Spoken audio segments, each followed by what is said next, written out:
My daughter-in-law and my son scoffed. "What is that poor woman doing here at the auction?" I remained calm and quiet. 30 minutes later, I raised my paddle and bought the luxurious $5 million mansion they were interested in and were fighting for. I never thought the day would come when my own son would look at me as if I were trash on the street. But that day arrived, and it happened in public, in front of people I did not know, in front of strangers wearing expensive suits and watches that gleamed under the lights of the city's most exclusive auction house. I stood there in my simple beige dress, my worn leather handbag that I had bought more than 20 years ago, and my comfortable shoes that made no noise when I walked. I did not draw attention to myself. That was exactly what I wanted. To go unnoticed, to observe, to wait. I entered the large hall with its cream-colored walls and marble floors that reflected everything like a mirror. There were round tables with white tablecloths, elegant chairs where people were already seated, reviewing thick catalogs. At the front was a dark wooden podium where the auctioneer was arranging his papers. The air smelled of expensive perfume and money. I walked slowly, looking for a place to sit. I did not want to be too far forward, nor too far back. A discreet spot, a place from where I could see everything without being seen. Then I heard him. That voice I would recognize anywhere in the world. My son's voice. The same voice that, as a little boy, would tenderly call me Mom when he had nightmares. The same voice that now sounded hard, cold, mocking. Mason, my only son, 42 years old. Dark hair, slicked back with gel. A charcoal gray suit that probably cost more than all the furniture in my living room combined. A gold watch on his left wrist. And beside him, her, Victoria, my daughter-in-law, 38 years old. A fitted red dress. High heels that clicked with every step. Long, straight hair that moved when she turned her head. Lips painted the same color as her dress. And that expression of superiority she always had when she looked at me. They were on the other side of the room. Mason had a catalog open in his hands. Victoria was pointing at something on the pages while she spoke. I could not hear what they were saying from where I was, but I could see their gestures. The way she moved her hands, the way she felt, they seemed excited, anxious. They were here for something specific. I knew it. I had read the same catalog as them. I knew exactly which property interested them. The mansion. The $5 million house in the most exclusive part of the Hamptons. 5 bedrooms, 6 bathrooms, infinity pool. Lakeview. Gardens designed by award-winning landscapers.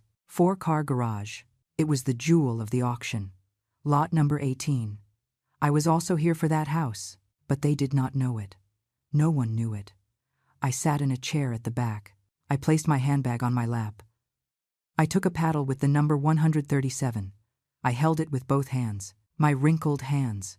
My hands that had worked a lifetime. Hands that washed clothes by hand when Mason was little because we did not have a washing machine. Hands that cooked thousands of meals. Hands that cleaned other people's houses to pay for his private school, to pay for his books, to pay for everything he needed and more. The auctioneer banged his gavel. The room went silent. The auction began. The first lots were small properties. Apartments, plots of land. Things that did not draw much attention. People raised their paddles with boredom. Bids went up by $1,000 at a time. Nothing exciting yet. I looked forward, but my attention was on Mason and Victoria. They had not seen me. They were focused on their catalog. Victoria leaned toward Mason and whispered things in his ear. He smiled. That smile I knew as well. The smile of when he thought he had won something. The smile of anticipated victory. Then it happened. Victoria turned her head. Her eyes scanned the room, and she saw me. She saw me sitting there, with my simple dress, with my old bag, with my paddle in my hands. I saw her eyes widen a little more. I saw her mouth form a small O of surprise. Then I saw something worse. I saw her surprise turn into contempt, into mockery. She nudged Mason with her elbow. He turned around. He saw me. And in his face, I saw the same thing. I did not see the boy I raised. I did not see the son I hugged when he cried. I saw a stranger. I saw someone looking at me as if I had no right to be there, as if my presence were a mistake, an offense. Victoria laughed, a laugh she did not try to hide, a loud laugh that caused some people to turn and look at her. She covered her mouth with her hand, but her eyes were still laughing, still mocking. She whispered something to Mason. He shook his head, as if he could not believe it. As if my presence were the most absurd thing in the world. I did not move a muscle. I did not lower my gaze. I did not shrink in my chair. I looked directly at them, calmly, with the same tranquil expression I had maintained for years while they ignored me at family dinners, while they talked about their expensive trips without inviting me, while they planned their lives as if I did not exist. Victoria said something else to Mason. He nodded. Then, to my surprise, they got up. Both of them. They walked toward where I was. Their steps echoed on the marble floor. She with her heels, he with his Italian shoes that shone. They approached my table. They stood in front of me. Victoria looked me up and down. Her eyes scanned my dress, my bag, my shoes, everything. And in her gaze, there was something that hurt more than any direct insult. There was pity mixed with disgust, as if I were something pathetic that deserved compassion, but also repulsion. Mason spoke first. His voice was low but clear, low enough so the people nearby would not hear every word, but clear enough so I would not miss a single syllable. "Mom," he said, "what are you doing here?" It was not a question asked with curiosity. It was not a question asked with concern. It was a question asked with annoyance, with embarrassment, as if my presence shamed him, as if I were a problem that needed solving. "I came to the auction," I replied. My voice came out calm, steady, without tremors. Victoria let out a short laugh, a laugh that sounded like a bark. "To the auction," she repeated. She looked at Mason as if I had just said the most ridiculous thing in the world. "You? At a luxury property auction?" "Yes," I said. "Here I am." Mason ran his hand through his hair, a gesture he made when he was uncomfortable. "Mom, this isn't for you," he said. "These properties are very expensive. I don't know what made you think you could come here, but—" He left the sentence unfinished. But I knew how it ended. "But you don't have the money to be here. But this is for people like us, not for people like you. But you should leave before you make a fool of yourself." Victoria leaned a little toward me. She lowered her voice to almost a whisper. "What is that poor woman doing here at the auction?" she said. She said it as if it were a private joke with Mason, as if I were not sitting right in front of her, as if I couldn't hear her. I remained calm and quiet. I did not raise my voice. I did not stand up. I did not make a scene. I simply looked them in the eyes, first Victoria, then Mason, and I saw on their faces the same thing I had seen for the last 5 years since they got married: contempt, indifference, the absolute certainty that I was worth nothing, that I was just a burden, an insignificant poor old woman. "I came to participate in the auction," I repeated. My voice remained steady, remained calm. I held my paddle a little higher so they could see it, so they could see my number. 137. Victoria looked at the paddle as if it were a joke, as if I were playing a game I did not understand. "Mason, please," she said, turning toward my son. "Tell her to leave. This is embarrassing. People are staring at us." It was true. Some people at the nearby tables had turned to look at us. Not obviously, but with those quick, discreet glances people use when they want to observe without seeming nosy. I could see their eyes moving toward us and then feigning interest in their catalogs. Mason sighed. "Mom, seriously, don't make this harder. I know you've been lonely lately, and maybe you thought coming here would be a way to feel included or something. But this isn't a social event. This is a serious auction of very expensive properties. You can't just come and sit down as if you were going to buy something." "And why not?" I asked. The question seemed to disconcert him. "Why?" "Because you don't have the money, Eleanor," Victoria said, using my name, with that tone of condescension she always used. "We all know you live off your Social Security check, a check that barely covers your basic expenses. There is nothing wrong with that. But you have to be realistic. This is not your place." I said nothing. I just looked at them. Victoria was expecting an answer, a justification. Maybe she expected me to get defensive, to apologize. to get up in shame and leave. But I did none of that. I stayed seated, still, with my paddle in my hands, with my bag on my lap, with that calm that only comes after years of accumulated pain. Mason leaned in closer. He lowered his voice even more. "Mom, please, don't make me look bad. It's complicated enough that you show up here unannounced. People are going to think we are family, and that is going to put us in an awkward position." "We are family," I said. "Yes, but..." Mason searched for the right words. "You know what I mean. Victoria and I have a reputation to maintain. We have contacts here. Important people who know us. If they start associating us with you in this context, it's going to look like that we too..." He didn't finish the sentence, but I finished it in my mind. That we too are poor, that we too are insignificant, that we too are out of place. The auctioneer announced the next lot, a plot of land on the coast. The bids began to rise quickly. $20,000, $25,000, $30,000. People raised their paddles with quick, sure movements, confident, as if that money meant nothing to them. Victoria turned toward the front. She stopped paying attention to me for a moment, but Mason was still standing there in front of me, looking at me with that mixture of frustration and impatience, as if I were a problem that needed to be solved as quickly as possible. "Okay, Mom," he said finally. "Stay if you want, but please don't lift that paddle. Don't make offers. Don't draw attention. Just sit quietly until this is over, and then we'll all go home. Okay?" I did not answer. I just looked at him. "Okay," he repeated more firmly. "I came to participate in the auction, Mason," I said again. "And that is exactly what I am going to do." His face changed. Frustration turned into something harder, into anger. "Mom, don't play games with me. You don't have money to buy anything here, not even the cheapest lot. So, stop acting like you are one of these people. You aren't, and you never will be." Those words from my own son, the boy I carried in my arms, the boy I fed with the money I earned cleaning houses, the boy for whom I bought his first suit for graduation by working double shifts for 3 months. That boy was now a man telling me that I would never be enough.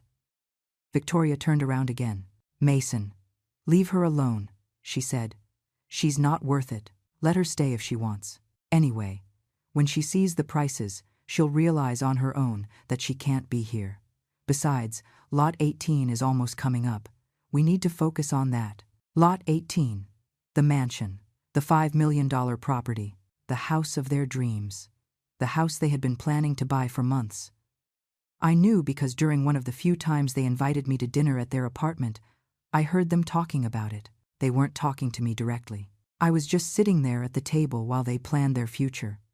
They talked about the house as if it were already theirs, as if it were only a matter of time before they had it. Victoria had said, "Imagine, Mason, 5 bedrooms. We can have guests without them getting in the way. We can throw amazing parties. All our friends will want to come. It's going to be perfect." And Mason had replied, "I already spoke to the bank. We have a pre-approved loan for $4 million. We're going to need to put down $1 million as a down payment, but we have it. We've been saving for this. It's our chance." I had listened to all of that without saying a word. I had eaten my dinner in silence. I had washed my plate. I had gone home on the bus. And the whole way I had thought about that conversation, about how they had $1 million saved, about how they could ask for a loan of $4 million more, about how their life was so different from mine. But what they didn't know, what nobody knew, was that I also had money. A lot of money. Money I had saved over 40 years, working tirelessly.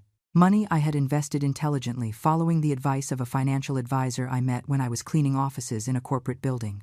Money that had grown year after year without anyone knowing, because I never mentioned it. I never bragged.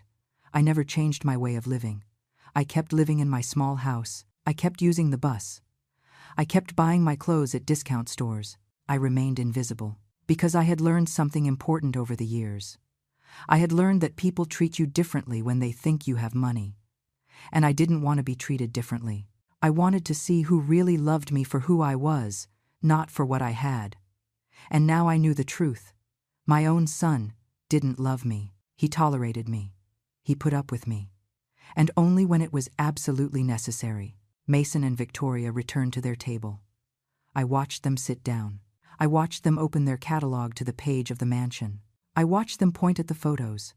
I saw them smile with anticipation, with that certainty that soon that house would be theirs. The auctioneer continued with the lots, one after another. Apartments, commercial spaces, more land. Bids went up and down. People raised their paddles. The gavel fell. Sold. Sold. Sold. I waited, patient, still, with my paddle in my hands, with my heart beating normally. No anxiety, no nerves, just with an absolute clarity of what I was going to do. While I waited for Lot 18 to arrive, my mind traveled to the past, to the years that built this moment, to all the times I swallowed the humiliation, to all the times I pretended not to hear the comments, to all the times I smiled when inside I was breaking. Mason was born when I was 30. His father, my husband, died when Mason was barely 2 years old. A car accident that left me a widow and alone with a small child and no savings, no life insurance, nothing but my hands and my will to give my son a better life than I had had. I worked in everything. I cleaned houses. I washed other people's clothes. I babysat for other families while mine stayed with my mother. I worked in restaurants, in hotels, in offices, any job that paid me enough to put food on the table and pay the rent for our small house. Mason was a bright boy. He got good grades. Teachers always told me he had potential, that he could go far if we gave him the right opportunities, and I made sure he had them. I paid for private school by working double shifts. I paid for extra math and science classes. I paid for uniforms. I paid for books. I paid for everything. I never bought him expensive toys. We never had vacations at the beach. We never ate at fancy restaurants. But he had an education. He had opportunities. And I thought that was enough. I thought when he grew up he would understand the sacrifice. I thought he would thank me. When Mason was 16, I got a job cleaning offices in a corporate building. I worked at night, from 10 in the evening to 6 in the morning. I cleaned desks. I emptied trash cans. I mopped floors. And during those night shifts, I met a man named Arthur Sterling. He worked as a financial advisor in one of the offices I cleaned. Sometimes he stayed working late. I saw him sitting there in front of his computer when I went in to clean his office. He was always kind to me. He always greeted me. He always asked how I was. Not like most people who didn't even look at me, to whom I was invisible. One night, Arthur saw me counting my pay. Crumpled bills that I kept in an envelope. He asked me if I was saving. I told him yes, that I saved everything I could, that I wanted to ensure my son could go to college, that I wanted to have something for emergencies. He spoke to me about investments, about how to make my money work for me, about index funds and retirement accounts. I didn't understand much at first, but he was patient. He explained everything simply. He helped me open my first investment account with $200 I had saved, and from that day, every month, without fail, I put money into that account. Sometimes it was $50, sometimes $100, depending on how much I could save. Arthur never charged me for his advice. He said he did it because he believed all people deserved financial security, not just the rich. Years passed. Mason finished high school. He got into college. He studied business administration. I kept working. I kept saving. I kept investing. My account grew, little by little, year after year. Compound interest worked its silent magic. Arthur called me every so often to review my investments, to adjust my portfolio, to make sure I was on the right track. When Mason graduated from college, I had saved almost $300,000, a fortune for me, more money than I had ever imagined having. But I didn't tell him. I didn't tell him anything because I wanted him to build his own life, to learn the value of work, not to depend on me. Mason got a good job at a tech company. He earned well, much better than I had ever earned. He moved into a nice apartment. He started wearing expensive suits. He started hanging out with people who had money. And he started to change. At first, the changes were subtle. He canceled our dinners because he had work commitments. He didn't answer my calls as quickly as before. When he came to visit me, he looked uncomfortable in my house. He looked at my old furniture, my faded curtains, my old television, and I could see in his eyes that he was ashamed. Then he met Victoria. She worked at the same company. She came from a family with money. Her father owned a chain of restaurants. Her mother was an interior designer. She had grown up in a big house with domestic help.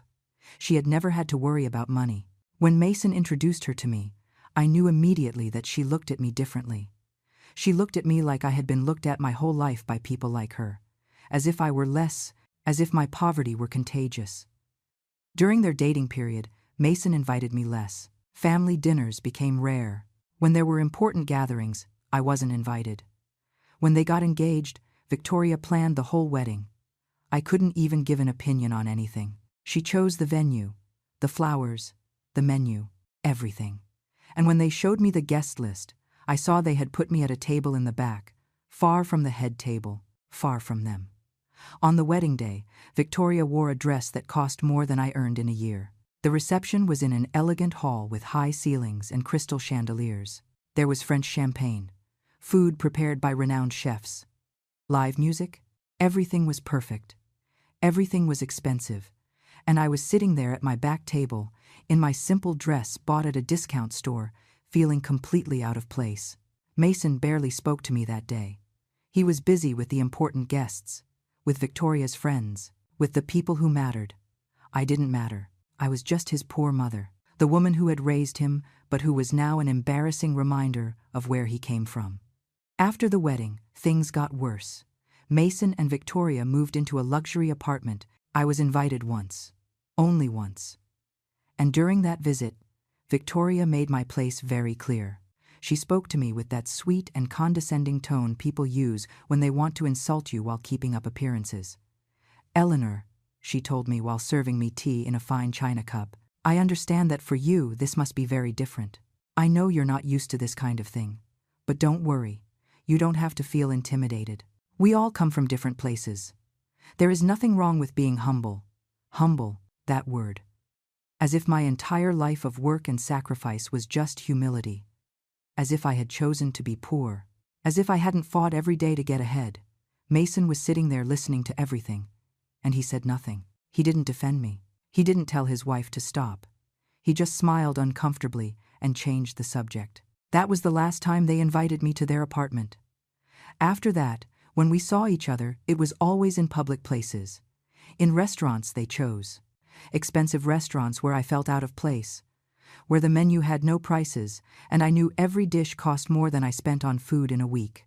And during those dinners, they talked about their lives, about their trips to Europe, about their plans to buy a house, about their investments, about their successful friends. And I just listened, because when I tried to talk about my life, about my work, about my things, they nodded politely, but without real interest, as if my words had no value. Meanwhile, my investment account kept growing. I kept working. I kept saving. I kept investing. Arthur called me every year with good news. "Your portfolio is growing well, Eleanor. You have done an excellent job. You have almost $1 million now. You should be proud." $1 million. I had $1 million, and my son thought I was poor, that I could barely survive on my pension, that I depended on the occasional charity he gave me when he remembered me. $50 here, $100 there, always with that attitude of superiority, as if he were saving my life, as if without his help I would starve. And I took that money. I took it and thanked him, because I wanted to see how far this would go. I wanted to see if one day he would ask how I really was, if I needed something more than money, if he missed me, if he thought of me, but he never did. The money was his way of quieting his conscience, of feeling that he fulfilled his duty as a son without having to invest time or real emotion in our relationship. I kept living in my small house, the same house where Mason grew up. 3 bedrooms, 1 bathroom, old kitchen, furniture that was over 20 years old. I could have moved to a better place. I could have renovated everything. I could have bought a car. I could have traveled, but I didn't. Because every time I thought about spending that money on myself, I thought about Mason, about how he would react if he knew the truth. And a part of me wanted to keep that secret. I wanted to see who he really was when he thought I had nothing to offer him. The answer was painful, but clear. When he thought I had nothing, he had no time for me. He had no interest. He had no love. 6 months ago, Arthur called me with news. "Eleanor," he told me, "your portfolio has reached $6 million. You have been one of my best clients. Your discipline and patience have yielded extraordinary results. You should think about enjoying some of that money. You've earned it." $6 million. Me, the woman who cleaned floors, the woman my daughter-in-law called a charity case, the woman my son avoided in public. I had $6 million. More money than Mason and Victoria combined. More money than they had ever imagined I could have. And that was when I heard about the auction. Arthur mentioned to me that there would be a luxury property auction. That one of the properties was a spectacular mansion that would be sold below its market value. $5 million for a house worth almost $8 million. An incredible investment opportunity, he told me. I investigated the property. I saw the photos. I read the description. And something inside me moved. It wasn't just the house. It was what it represented. It was the chance to prove something. Not to Mason, not to Victoria, but to myself. To prove to myself that I had worth, that my life of sacrifice had meant something, that I was not the invisible woman they thought I was. Then, by chance, during one of those rare family dinners, I heard Mason and Victoria talking about exactly the same property, about the same auction, and I knew what I had to do. It wasn't revenge, or maybe it was, I'm not sure. I only know that something inside me said, go to that auction, buy that house, show them who you really are. And here I was, sitting in this elegant hall, with my simple dress and my old bag, with my paddle number 137 in my hands, waiting for the perfect moment. The auctioneer announced Lot 17, a penthouse downtown. Bidding started at $500,000. It went up fast. 600,000, 700,000, 800,000. The tension in the room increased. People leaned forward in their chairs. Paddles went up with more speed, more urgency. Mason and Victoria didn't even pay attention. They were focused on their catalog, on the photos of the mansion. Victoria had a pen in her hand and had marked something in the margins. Numbers probably. Their bidding strategy. How much they were willing to pay. How far they could go. The penthouse sold for $950,000. The gavel fell. Sold. Polite applause filled the room. The buyer, a man in a black suit, smiled with satisfaction. His wife hugged him. They had won their prize. The auctioneer took a sip of water. He organized his papers. He looked toward the audience with a professional smile. "And now," he said with a clear, resonant voice, "we arrive at the jewel of our auction today. Lot number 18, the Westwood Estate." A murmur ran through the room. People straightened in their seats. This was the moment everyone was waiting for. The most coveted property. The biggest opportunity. On the large screens on the sides of the stage appeared photos of the house. Beautiful images of perfect gardens. Of an infinity pool that seemed to merge with the lake in the background.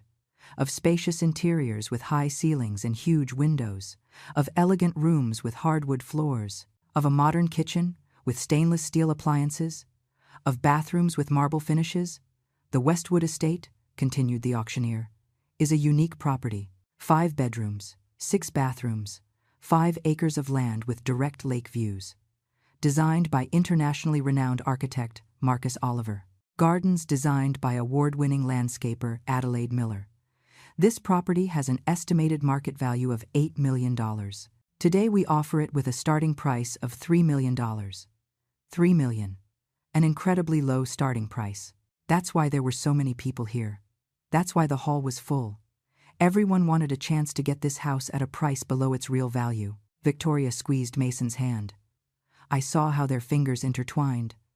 I saw how she smiled at him. I saw how she felt determined. They were ready, confident. Sure, that house would be theirs. Who offers $3 million? Asked the auctioneer. Immediately, several paddles went up. 5, 10, 15 interested people. The auctioneer smiled. Excellent. We have $3 million. Who offers $3,200,000? More paddles. The competition had begun. Mason raised his paddle. Victoria looked around, assessing the competition, seeing who the other people bidding were. trying to guess how much money they had. How far could they go? 3,400,000, 3,600,000, 3,800,000. The bids went up in increments of $200,000. Fast, relentless. Some people started lowering their paddles. They withdrew from the competition. The price was already too high for them. It was no longer the bargain they expected. $4 million, announced the auctioneer. Mason kept raising his paddle. Victoria looked nervous. This was reaching the limit of what they had planned. I could see it on their faces, worry starting to replace confidence. 4,200,000. 4,400,000. Now only 5 people were bidding. Mason, an older man with gray hair, a young woman with dark glasses, a middle-aged couple, and a lone man who looked bored, as if this were just a game to him. 4,600,000. Victoria whispered something to Mason. He shook his head. She insisted. He looked tense. The pressure was starting to show. The older man withdrew. He lowered his paddle and leaned back in his chair, defeated. 4 people remained. 4,800,000. The young woman lowered her paddle too. 3 people. Mason, the couple, the lone man. $5 million, announced the auctioneer. His voice had a tone of excitement now. This was what he lived for these battles. To see who had more resources, more determination, more need to win. Mason raised his paddle, but his hand trembled slightly. Victoria looked pale. 5 million was their absolute limit. The $1 million they had for the down payment, plus the $4 million loan from the bank. They couldn't go higher. They didn't have more. The middle-aged couple raised their paddle too. The lone man yawned and raised his with indifference. 5,200,000? asked the auctioneer.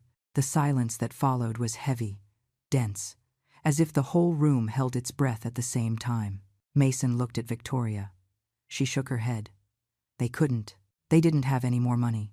They had reached their limit. The middle-aged couple looked at each other. The man whispered something. The woman nodded. They lowered their paddle. They were withdrawing. Only the lone man remained. He raised his paddle with a bored smile, as if $5,200,000 were pocket change to him, as if this meant nothing. 5,200,000 going once, said the auctioneer, raising his gavel. Victoria had tears in her eyes. Mason clenched his fists on the table. They had lost. The house they wanted. The house they had planned. The house they already saw as theirs. It was slipping through their fingers. 5,200,000 going twice? I looked at my paddle. The number 137 written in black on a white background. My hands held it firmly. My old hands. My wrinkled hands. My hands that had worked so hard, that had cleaned so many floors, that had washed so many clothes, that had made so much sacrifice. These hands now held the power to change everything. 30 minutes had passed since Victoria scoffed at me, since she asked what that poor woman was doing here at the auction. 30 minutes since Mason told me this was not my place, that I would never be one of these people. 30 minutes of waiting in silence, of observing, of staying calm, of letting them believe they had won, that I was no threat, that I was just a poor old lady who didn't understand where she was. The auctioneer's gavel began to descend, and I raised my paddle. I raised it high, firm, without trembling, with all the dignity I had kept for 72 years of life, with all the strength I had accumulated over decades of being invisible, of being ignored, of being belittled. $5,300,000, I said. My voice sounded clear, strong. It resonated in the hall like thunder in the midst of silence.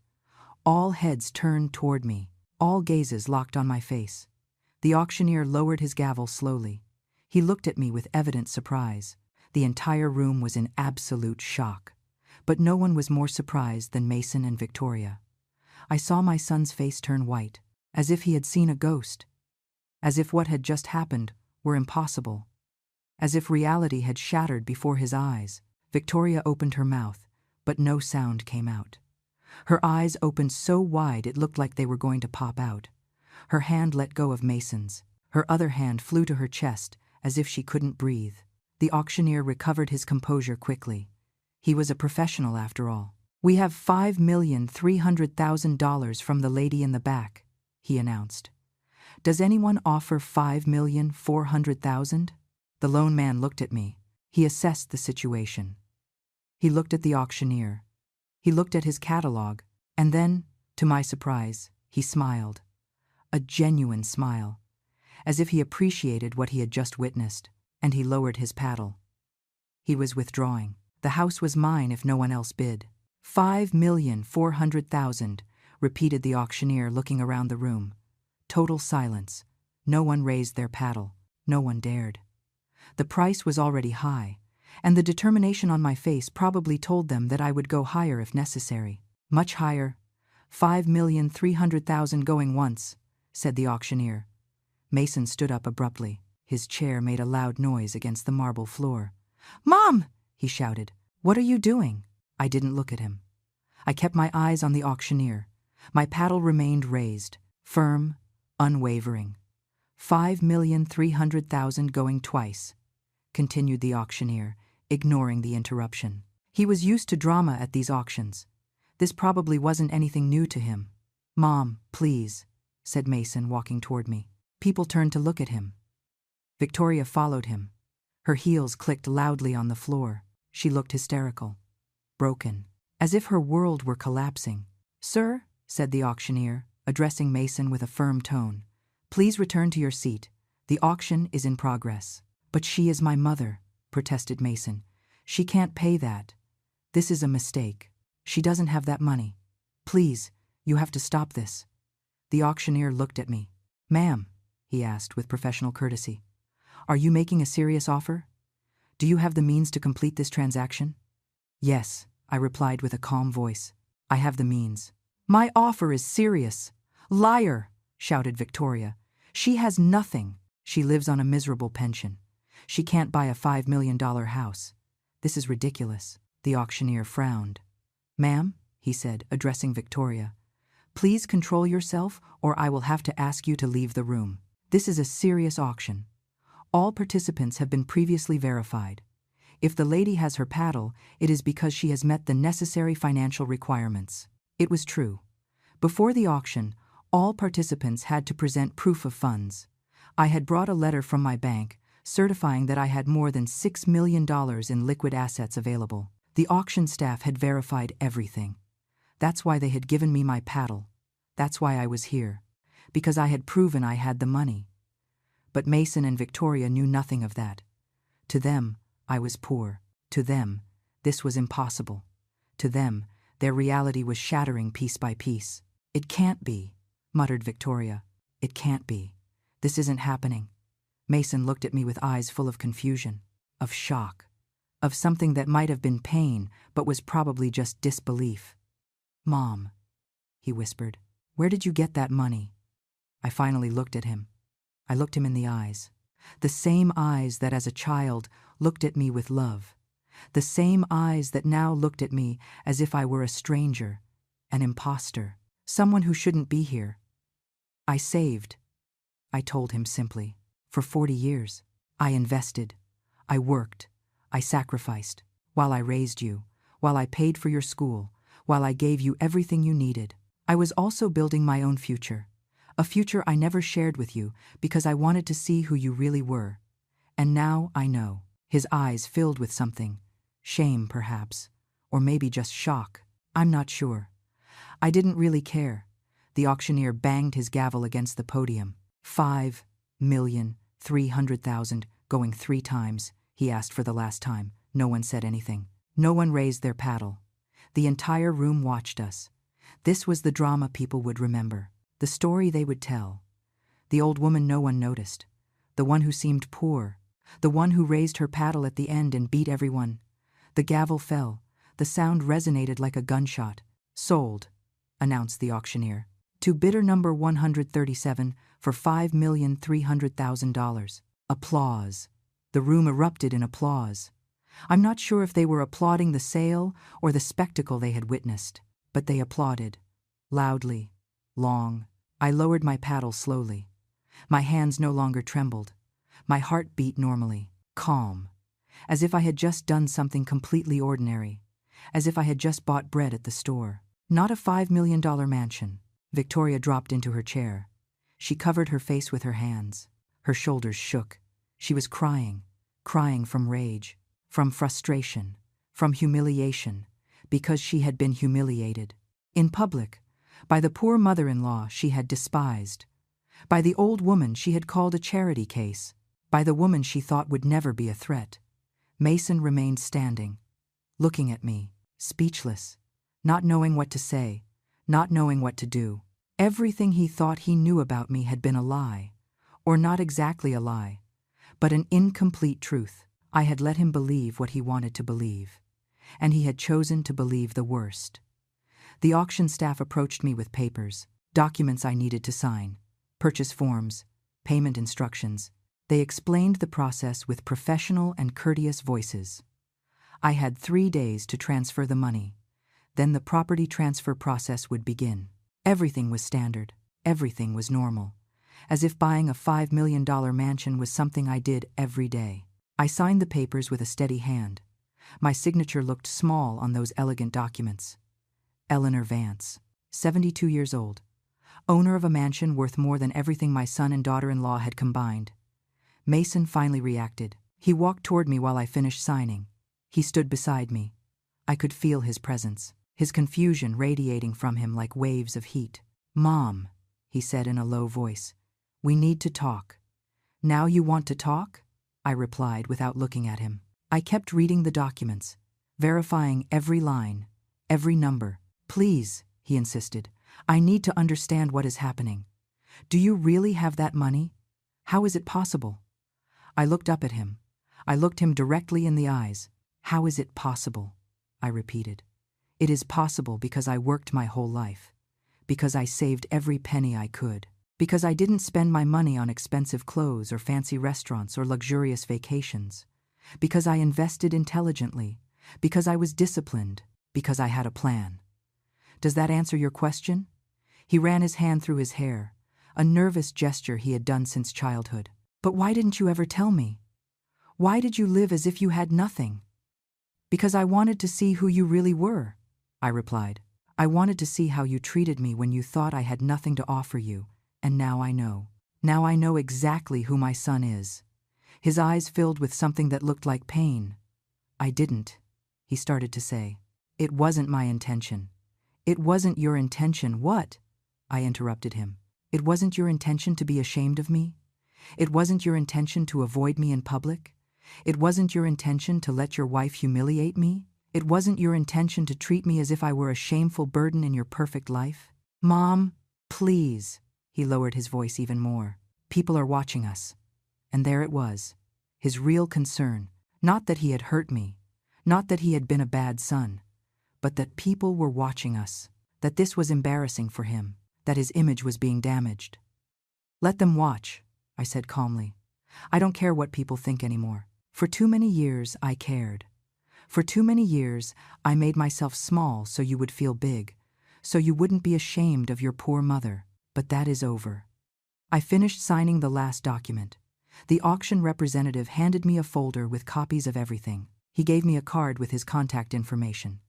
He congratulated me on my purchase. He told me that the Westwood estate was an exceptional property, that I was going to love it. "Thank you," I told him. "I am sure I will." Victoria appeared on my other side. Her makeup was ruined by tears. Her face looked broken, ugly even. The beauty she normally projected had disappeared under the weight of rage and humiliation. "This isn't fair," she said with a trembling voice. "We wanted that house. We've been saving for years. We had everything planned. You can't just show up and take it from us." "I didn't take anything from you," I replied. "This was an open auction. Everyone had the same opportunity. You bid, I bid more. That is how auctions work." "But you knew we wanted it," continued Victoria. "You heard us talking about it. You came here specifically to ruin it. This is revenge. This is cruel." I stood up. I took my handbag. I held my folder with the purchase documents. I looked Victoria directly in the eyes. "Revenge," I said slowly, "would be doing to you what you did to me.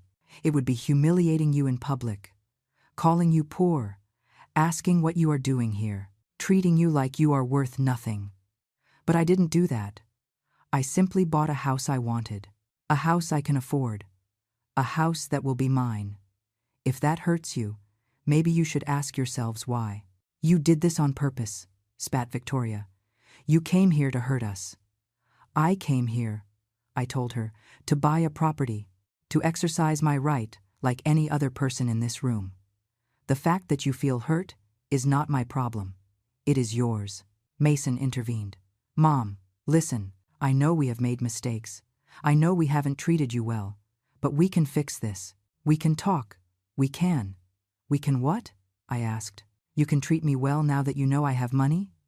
You can respect me now that I bought a house more expensive than the one you could afford? You can love me now that it turns out I am not the poor old woman you thought I was?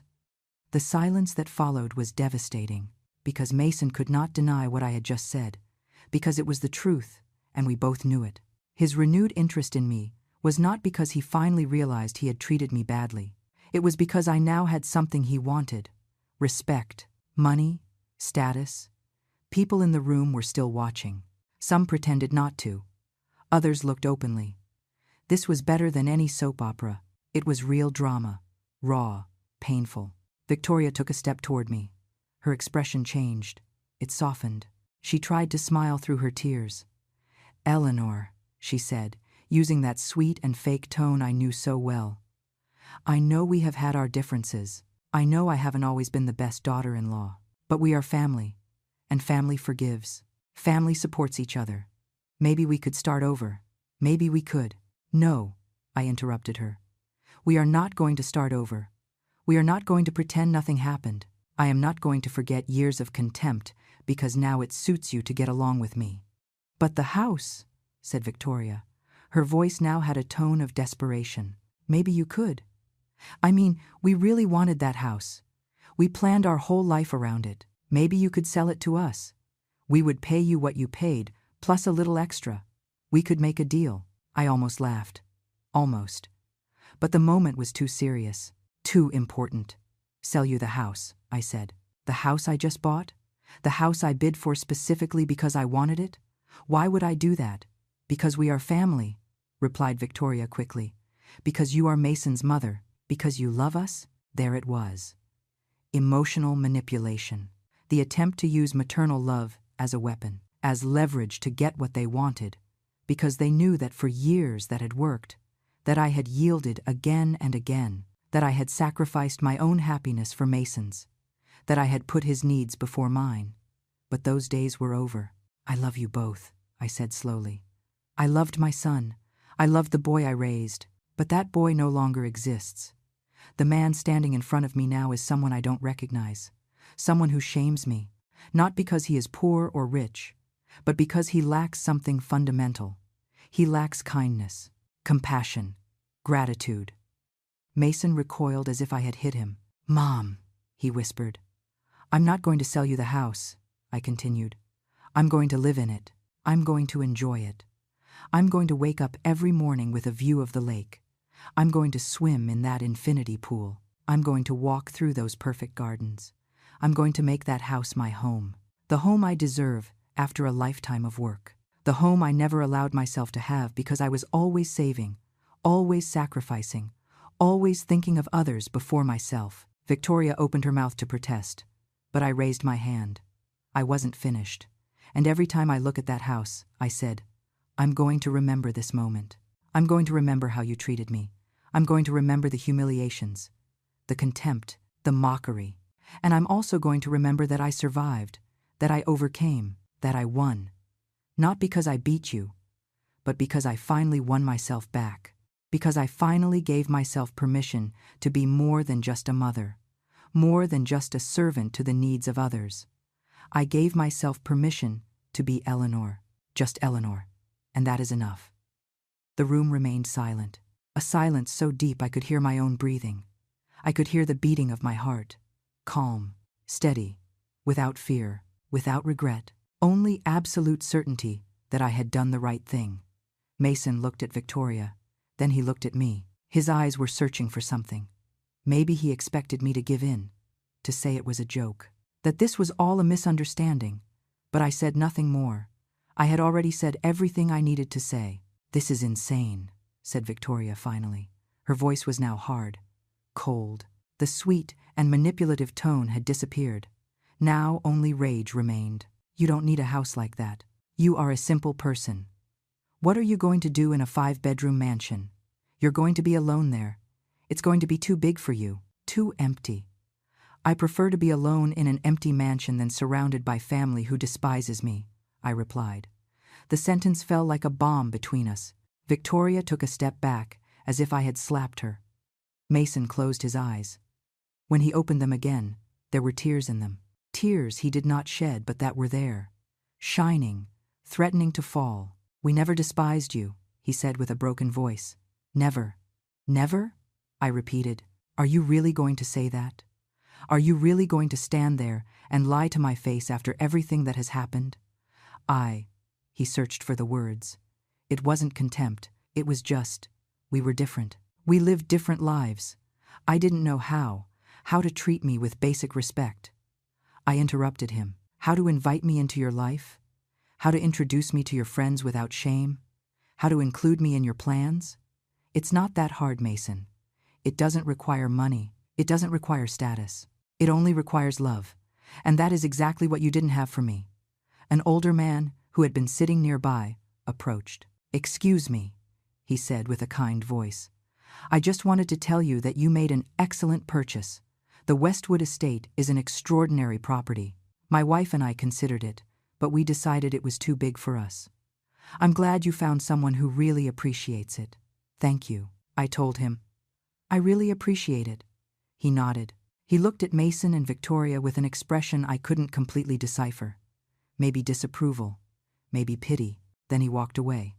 But that small gesture of validation from a stranger meant more to me than anything my son could say at that moment. Victoria turned to Mason. "Let's go," she said. "There's no point in staying here. We already lost. It's clear your mother has decided to be selfish, that she has decided to punish us for reasons she invents in her head. We can't reason with someone like that. Selfish." The word came out of my mouth with a bitter laugh. Me, who worked 3 jobs to pay for your private education, Mason. Me, who didn't buy new clothes for years to save money for your college. Me, who sacrificed every day of my life to give you opportunities I never had. I am the selfish one? "That was your choice," said Victoria. "No one forced you to do all that. You decided to have a child. You decided to raise him. Those were your decisions. Now you can't use that as an excuse to emotionally manipulate us." Her words were like knives, sharp, designed to wound. And they did. For a moment, I felt the air escape my lungs, my heart contracting. But then I remembered where I was. I remembered what I had just done. I remembered that I now had the power, not them. "You're right," I said calmly. "Those were my decisions, and this is also my decision. The decision to no longer allow you to treat me like trash. The decision to live the rest of my life with dignity, with respect, with peace." Mason finally spoke. His voice was barely a whisper. "I'm sorry, Mom. I really am sorry. I didn't realize. I didn't know you felt this way." "You never asked," I replied. "In 5 years of marriage. Never once did you ask me how I felt, how I was, what I needed. You just assumed I was fine, that I was happy with the crumbs of attention you gave me, with the occasional dinners where you ignored me, with the money you gave me as if it were charity." "I thought I was helping you," said Mason. "I thought you needed that money." "I never needed it," I told him. "Every penny you gave me I saved. I never spent it, because it wasn't about the money. It was about seeing if you would ever wonder why I wasn't spending it, if you would ever be curious about my life, about my finances, about anything beyond your assumption that I was poor and helpless." The auction staff began to pack up. People were starting to leave. The event was over. Only a few scattered groups remained. Some watched us with poorly concealed curiosity. Others pretended not to notice the family drama unfolding in the middle of the elegant hall. "Mom?" Mason tried once more. "Can we go somewhere to talk?" "Alone, without all this, without people watching. There is nothing left to talk about," I replied. "Everything I needed to say, I already said. Everything I needed to do, I already did." Now I just want to go home. To my old house, while I wait for the new one to be ready. And us? Asked Victoria. Her voice now had a different tone. It wasn't rage anymore. It was something closer to panic. What are we supposed to do? We spent all our money preparing for that house. We made plans. We promised our friends we'd throw a housewarming party. How are we going to explain that we lost it? That is not my problem, I said. You will have to find another house. Another opportunity. Just like I had to find a way to survive when I was left a widow with a small child and no money. Just like I had to find the strength to work multiple jobs when I was so tired I could barely stand. Life doesn't always give us what we want. Sometimes we have to accept what comes and move on. But you could help us, insisted Victoria. You have money. You have more than you need. Could you? No, I interrupted her firmly. I am not going to help you. Not because I don't have the money, but because you need to learn something I learned a long time ago. You need to learn that life owes you nothing.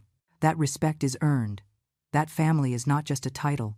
It is actions. It is love. It is being present. It is valuing people for who they are, not for what they have. Mason rubbed his face with his hands. When he lowered them, he looked defeated, tired, as if he finally understood the magnitude of what he had lost. And it wasn't the house. It was something much more valuable. It was his mother. It was the relationship we could have had if he had chosen differently. So that's it, he asked. Are we nothing to you anymore? You are what you always were, I replied.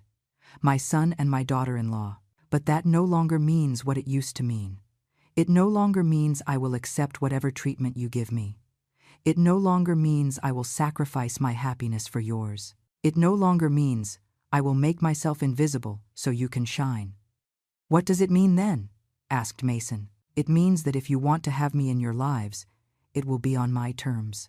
It means you will treat me with respect, with consideration, with the love a mother deserves. And if you can't do that, then it's better we go our separate ways, because I am no longer going to accept less than I deserve. Victoria let out a bitter laugh. This is unbelievable, she said. You came here to destroy us, to take what we wanted most, and now you act like you're the victim. I didn't come to destroy you, I said, looking directly at her. You destroyed yourselves, with your attitudes, with your arrogance, with your cruelty. I just bought a house. The fact that that has emotionally destroyed you says more about you than it does about me. I picked up my bag. I adjusted my folder with the documents under my arm. I prepared to leave, to walk toward the door, to leave this hall and start my new life. A life where I was the priority, where my needs mattered, where my happiness didn't depend on anyone else's approval. Mom, wait, said Mason, taking a step toward me. Please, there has to be something we can do, some way to fix this. I stopped. I looked at him one last time. I saw in his eyes something I hadn't seen in years. Real fear, the fear of losing me, not for convenience, not for money, but because maybe, finally, he was realizing what it really meant not to have me in his life. There is something you can do, I told Mason. You can think. You can reflect on how we got here. You can ask yourself why a mother who loved her son more than anything in the world decided it was enough. You can examine your actions, your words, your attitudes. And maybe, if you really do that hard work of looking in the mirror honestly, you might understand. Understand what? He asked. That this wasn't about a house? I replied. It was never about the house. It was about dignity, about respect, about recognizing that I am a person with value, not just your mother, not just the woman who raised you, but Eleanor, a complete woman, with dreams of her own, with desires of her own, with the right to live her life on her own terms. But we always knew, protested Mason weakly. We always knew you were a person. Really? I asked. Then why did you never ask me about my dreams? Why did you never ask what I wanted to do with my life beyond being your mother? Why did you assume I was content living in that small house, wearing old clothes, taking the bus, being invisible? Because we thought that was what you wanted, said Victoria. We thought you were happy like that. Happy? I repeated the word, as if it were bitter on my tongue. I wasn't happy. I was resigned. I had accepted my place. I had accepted being small. I had accepted that my life of sacrifice was all I would have. Until one day, I woke up and realized I didn't have to accept that I had worked, that I had saved, that I had options, and that it was time to choose myself. The hall was now almost empty. Only we remained, and a couple of employees cleaning discreetly. The lights seemed brighter without all the people. The space felt bigger, colder. Our voices echoed against the walls differently. "Look, Mom," said Mason with a tired voice. "I understand you're upset. I understand we made mistakes. But this thing of buying the house we wanted, this thing of humiliating us in public, this isn't like you. This isn't what a mother who loves her son would do." "And what is a mother who loves her son like?" I asked. "Is she someone who lets herself be stepped on? Someone who accepts any treatment without complaining? Someone who sacrifices everything, even her dignity, for that son's happiness? Because if that's what you believe, then you have a very distorted view of love." "I didn't mean that," said Mason quickly. "But you said it," I replied, "and that is part of the problem. For years, your view of me has been of someone who exists to serve you, to make your life easier, to disappear when I'm not convenient and appear when you need me. That is not a relationship. That is usage." Victoria crossed her arms. "Honestly," she said with a cold tone, "I think you're being dramatic. I think you're turning this into something bigger than it is. All children distance themselves from their parents when they grow up. It's natural. It's healthy. It doesn't mean we don't love you. It just means we have our own lives. Distancing is one thing," I told her. "Despising is another. When you saw me here today, your first reaction wasn't surprise or curiosity. It was mockery. It was asking what that poor woman was doing here. Those were your words. You didn't worry about how I got here. You didn't wonder if I needed help. You just assumed I didn't belong and decided to make that very clear." She opened her mouth to protest but closed it. She had no defense. Because it was true. I had heard her. Everyone had heard. And there was no way to deny what she had said. "My decision to buy this house," I continued, "was not to hurt you. It was to save myself. For too long I have lived under the weight of being who you wanted me to be. The poor mother. The humble mother. The mother who causes no problems. The mother who settles for any crumb of attention. But that woman no longer exists. She died today, in this hall. And in her place stands a woman who finally understands her own value." "And what value is that?" asked Victoria sarcastically. "The value of your bank account?" "The value of having survived," I replied without getting upset. "The value of having raised a son alone. The value of having worked until my body screamed in pain but kept going because I had to. The value of having turned $200 into $6 million through discipline and intelligence. The value of having maintained my humanity even when the world tried to strip it from me. That is my value, and it has nothing to do with money. Money is just a tool that gives me freedom. Freedom to choose, freedom to say no, freedom to live." Mason sat in one of the chairs. He looked defeated, broken even. "I don't know what to say, Mom," he muttered. "I don't know how to fix this." "Maybe it can't be fixed," I said softly. "Maybe some things once broken don't go back to being what they were. Maybe the best we can do is accept that you made mistakes, that I made decisions, and that now we have to live with the consequences." "So, that's it?" he asked, looking at me with moist eyes. "You don't want to have a relationship with me anymore?" "I didn't say that," I replied. "I said that if you want a relationship with me, it's going to be different. It's going to be on my terms. You're going to have to show me with actions, not just words, that you value my presence in your life. You're going to have to treat me with the respect I deserve. And you're going to have to accept that I am no longer the mother you can ignore when it suits you." "And how do we do that?" asked Mason. "How do we show that?" "That is something you have to figure out," I replied. "I am no longer going to do the emotional work for you. I am no longer going to make things easy for you. I am no longer going to be the one chasing the relationship. If you want to have me in your lives, you're going to have to make an effort. You're going to have to show up. You're going to have to be consistent. And you're going to have to do it without expecting anything in return." Victoria snorted. "So basically, you want us to crawl back to you, to beg you, to treat you like you're some kind of queen." "No," I said calmly. I want you to treat me like a human being, with basic respect, with consideration, with kindness. If that seems to you like treating me like a queen, then the problem isn't me. The problem is that your bar is so low that basic respect seems excessive to you." She didn't answer. She just looked at me with rage, with resentment, with that look that clearly said she blamed me for everything, that I was the villain in her story, that I had ruined her perfect plans. And maybe she was right, in a sense. I had ruined her plans. But only because her plans included continuing to trample on me. I turned to leave. I took a few steps toward the door. Then I stopped. There was something else I needed to say, something important. I turned to look at them one last time. "You know," I said, "for a long time I wondered what I had done wrong. Why didn't my son love me the way I loved him? Why wasn't I enough? Why didn't my sacrifices matter?" And I blamed myself. I thought maybe I hadn't been a good mother, that maybe I had failed in some fundamental way. I paused. I took a deep breath. But today I realized something. It wasn't my failure. I did everything I could with what I had. I was the best mother I could be. The problem wasn't that I wasn't enough.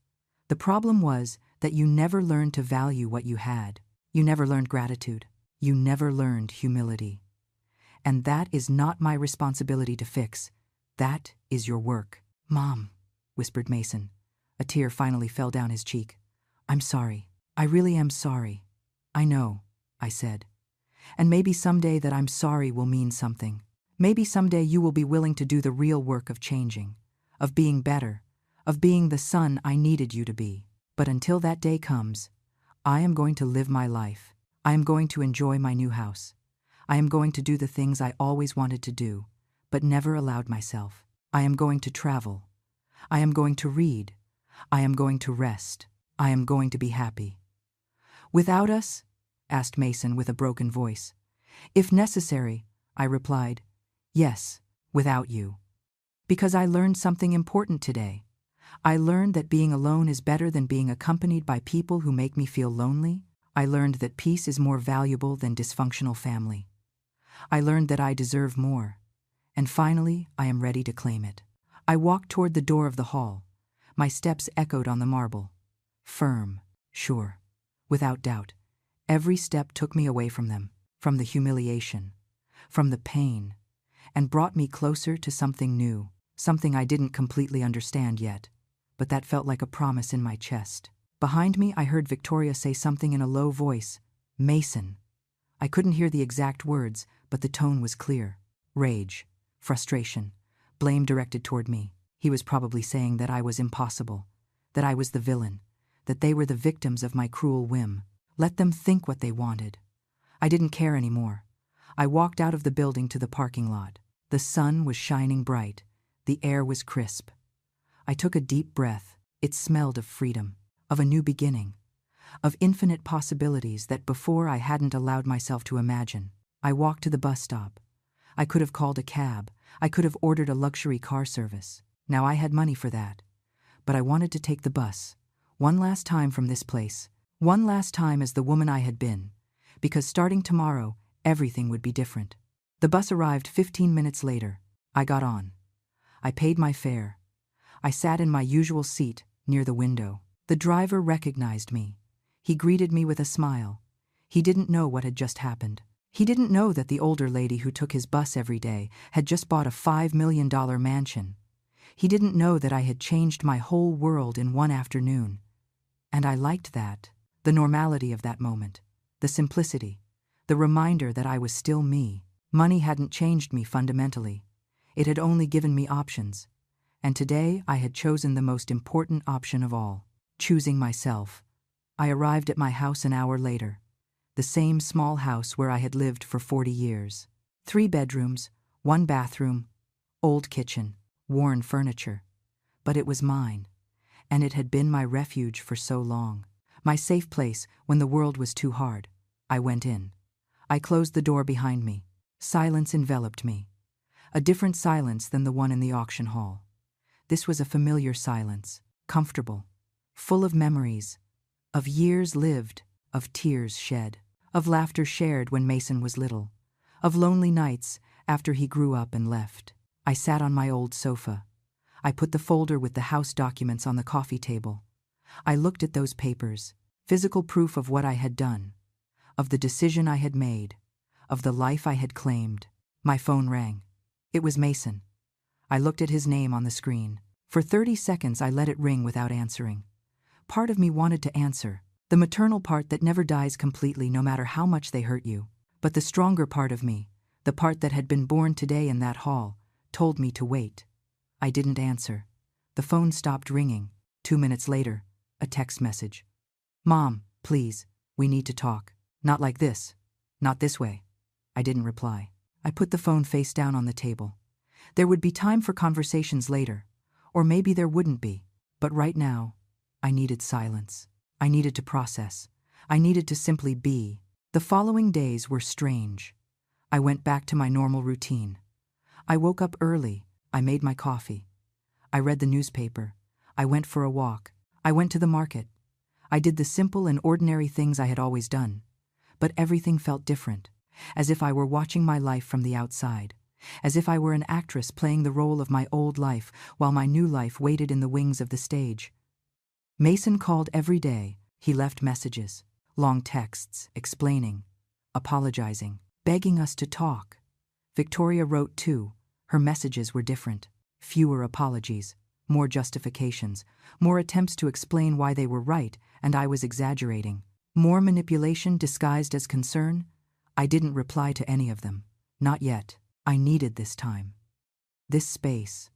This distance to understand who I was now. Who did I want to be? Arthur Sterling, my financial advisor, called to congratulate me. He had heard about the purchase. He told me he was proud, that I had made an excellent investment, that I was going to love the house. We talked for an hour about the next steps, about how to manage my finances now that I had made this large purchase, about investment options for the remaining money. During that conversation, I realized something. Arthur had been more family to me than my own son in recent years. Arthur had cared about my future. He had invested time in teaching me. He had celebrated my successes, without expecting anything in return, just because he believed I deserved financial security. 3 weeks later, I received the keys to the Westwood estate. I went alone to see it for the first time as the owner. I drove there in a car I rented, because I hadn't bought my own yet. I was still getting used to the idea that I could do those things, that I could spend money on myself without guilt. The house was more beautiful than I remembered from the photos. The gardens were perfect. The lake shimmered under the sun. The pool reflected the sky. I entered through the front door. My steps echoed on the hardwood floors. The rooms were huge, empty, waiting to be filled with life, with furniture, with new memories. I walked through every room. I touched the walls. I looked out the windows. I stood on the balcony overlooking the lake, and for the first time in weeks, I cried. Not tears of sadness, but of liberation, of relief, of gratitude toward myself for having had the courage to do this, to claim my life.